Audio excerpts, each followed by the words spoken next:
یہ آج کا جو لفظ ہے ووٹ، کس کے ہاتھ میں دینا چاہتے ہو؟ زمام کار اپنی قوم کی، اپنے ملک کی، اس کے لیے اہلیت کو دیکھو۔ یقیناً اللہ ہے مسلمانوں تمہیں حکم دیتا ہے کہ امانتیں ان کے اہل لوگوں کے سپرد کرو۔ یہ امانت ہے، بہت بڑی امانت۔ اس امانت کو اہل کے حوالے کرو۔ وہ جو ووٹ دے رہا ہے ایک امانت دے رہا ہے وہ۔ بسم اللہ الرحمن الرحیم۔ السلام علیکم دوستو، آج کا دن بہت ہی خاص ہے کیونکہ بہت سے مسلمان کنفیوز ہیں، کیا الیکشن اسلام کے مذہب کے اندر صحیح ہے یا نہیں ہے، ووٹ ڈالنا صحیح ہے یا پھر نہیں ہے۔ ایسے موقع کے اوپر میں آپ کو ایک مشہور شخصیت ڈاکٹر اسرار احمد صاحب کا ایک بہت ہی امپورٹنٹ ویڈیو کلپ دکھانے جا رہا ہوں۔ ویڈیو کے اینڈ تک ضرور دیکھیے گا کیونکہ اس سے آپ کو حقیقت کا پتہ چلے گا۔ تو بنا کسی دیری کے آج کی ویڈیو شروع کرتے ہیں۔ آپ کو معلوم ہے کہ آج کل پہلے تو لوگ منتخب کرتے ہیں اپنے حکمران، پارلیمانی نظام ہے تو پارلیمنٹ جو ہے منتخب ہو گئی، اس نے اپنا وزیر اعظم منتخب کر لیا، اور اگر صدارتی نظام ہے تو سیدھا صدر منتخب ہو گیا اور وہی جو ہے اب حاکم ہے۔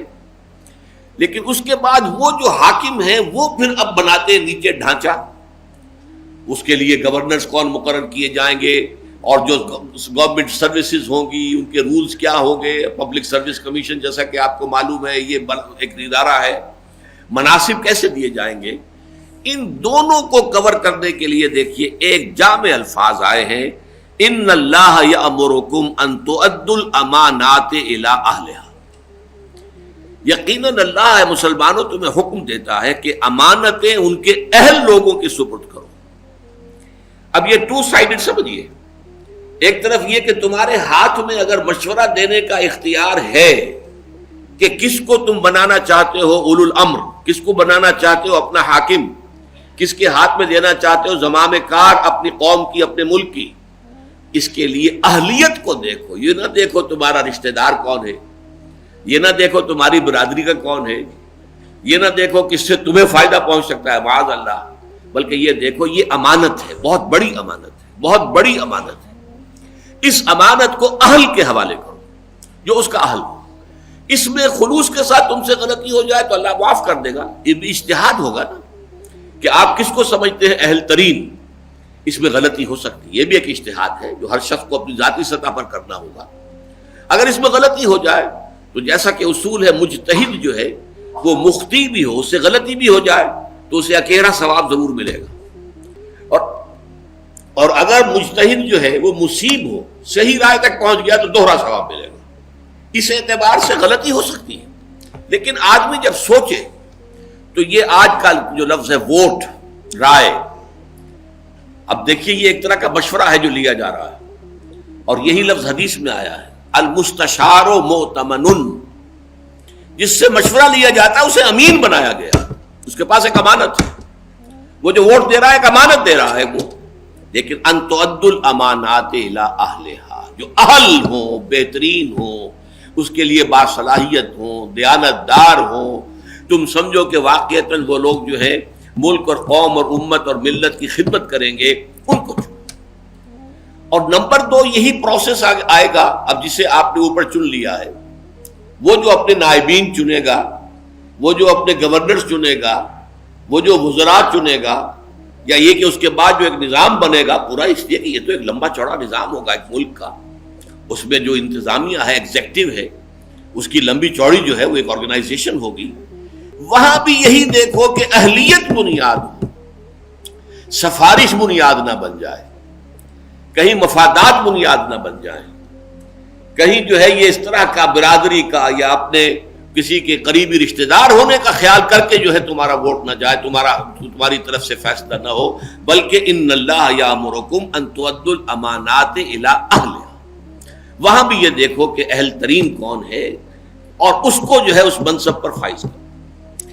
اس کے ضمن میں ایک بڑا عجیب واقعہ ہوا حضور کی حیات طیبہ میں۔ آپ کو معلوم ہے کہ فقراء صحابہ، ان میں ایک بہت اہم نام ہے حضرت ابو ذر رضی اللہ تعالی عنہ کا۔ ایک طرف تو حضرت ابو ذر رضی اللہ تعالی عنہ کے بارے میں حضور کی ہمیں حدیث ملتی ہے، من کان یسرہ ان ینظر الی زہد عیسیٰ فلینظر الی صاحبی ابی ذر۔ اگر کسی شخص کی یہ خواہش ہو کہ اپنی آنکھوں سے حضرت عیسیٰ کا زہد دیکھے، کتنے زاہد، کتنے عابد، کتنے بے نفس تھے حضرت عیسیٰ، تو کہیں دور جانے کی ضرورت نہیں ہے، میرے ساتھی، میرے دوست ابو ذر کو دیکھ لیں۔ وہی ابو ذر ہیں، وہ حضور سے درخواست کرتے ہیں کہ حضور مجھے بھی کہیں والی بنا دیجئے. والی وہاں گورنر کہلاتا تھا. یہ والی کوفہ ہیں، یہ والی شام ہیں، یہ والی مصر ہیں، یہ والی یمن ہیں. عامل بھی انہیں کہا جاتا تھا، والی بھی. تو حضرت ابو ذر نے بھی درخواست کی کہ آپ نے فلاں فلاں کو یہ عہدے دیے ہیں، ذمہ داریاں دی ہیں، تو آپ مجھے بھی کہیں والی مقرر کر دیجئے، کہیں عامل بنا دیجئے. لیکن حضور کا جواب حضرت ابو ذر کے لیے بہت ہی غیر متوقع، بہت غیر متوقع، اور یہ مسلم شریف کی روایت ہے، معمولی روایت نہیں. یا ابا ذر، اے ابو ذر، انک ضعیف، تم کمزور ہو. وانھا امانۃ، اور یہ عہدہ جو ہے یہ ایک امانت ہے. وانھا یوم القیامۃ خزی وندامۃ، اور قیامت کے دن یہ عہدے جو ہیں یہ رسوائی اور ندامت کا سبب بن جائے. الا من اخذ بحقھا، سوائے اس کے کہ جس نے حق کے ساتھ اسے حق حاصل کیا، لیا، جس کو دیا گیا. وَأَدَّى الَّذِي عَلَيْهِ فِيهَا، اور پھر وہ ساری ذمہ داریاں پوری کی کہ جو اس منصب کے ضمن میں اس پر عائد ہوتی تھی. یہاں سوال پیدا ہوتا ہے، بڑا ایک اہم اصول آتا ہے کہ ایک طرف ان کا تقوی، ان کی دینداری، ان کا زہد، ان کی بے نفسی، اس کے لیے تو حضرت عیسیٰ سے مشابہت دی جا رہی ہے. لیکن والی ہونے کے لیے یا گورنر بننے کے لیے کہا جا رہا ہے انک ضعیف وانھا امانۃ وانھا یوم القیامۃ خزی وندامۃ. یہ ندامت کا ذریعہ بن جائے. اس کا نتیجہ کیا نکلا کہ حکومت اور انتظامی معاملات کے لیے محض تقوی ہی شے نہیں ہے بنیادی، اس کے لیے کچھ اور صلاحیتیں درکار ہیں. کوئی انتظامی صلاحیت ہو، کوئی توازن موجود ہو، اعتدال موجود ہو.